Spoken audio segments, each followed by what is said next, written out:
Du haut de leur colline, des combattants se préparent. Miliciens et anciens soldats de l'armée afghane multiplient les exercices militaires. Ici, des dizaines de recrues en plein entraînement. Là, des véhicules blindés manœuvrent dans la vallée encaissée. À l'heure actuelle, combien de combattants sont stationnés dans cette région?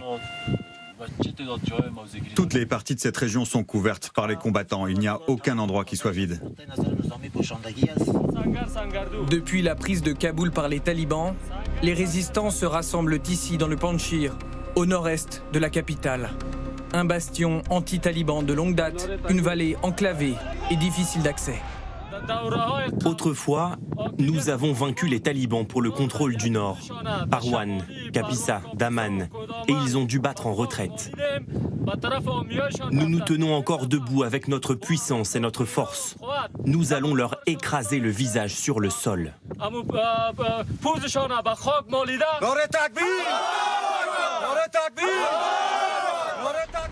L'un des visages de la résistance, c'est lui, Ahmad Massoud, 33 ans. En mars dernier, il annonçait déjà qu'en cas de conquête des talibans, il se mettrait sur leur chemin.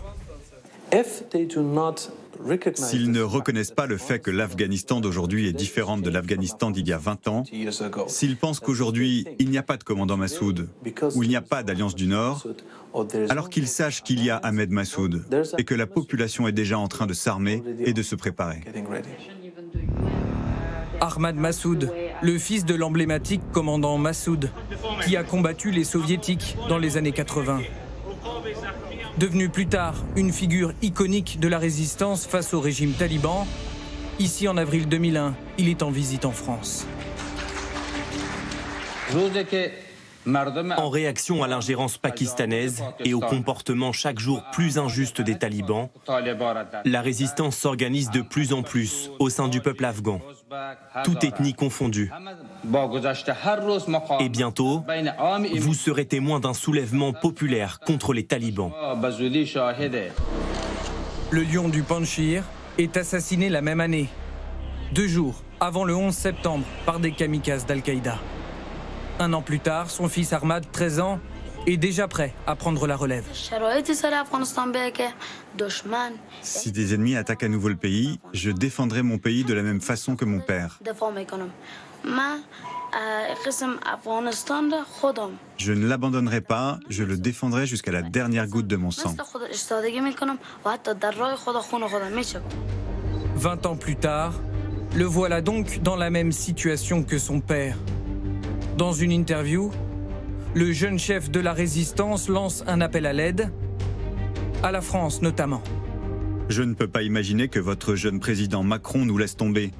Il sait que les résistants du Panjshir sont un bouclier contre la barbarie. Ahmad Massoud crée le Front pour la résistance il y a 2 ans. Un mouvement qui s'inscrit dans les pas du commandant Massoud. Le souhait et le rêve de mon père étaient la liberté et la justice, ainsi que l'établissement d'un système islamique modéré. Et j'y crois, et je me considère responsable de la poursuite de cette ambition. Une ambition qui aujourd'hui se heurte au manque de moyens face à des talibans mieux armés. En France, des parlementaires de gauche comme de droite demandent au président de la République de soutenir la résistance.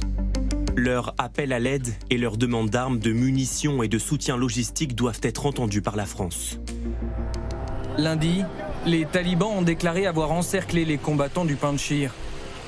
Ils ne permettent aucun ravitaillement en nourriture et en essence et affirment pour l'heure privilégier la négociation au combat.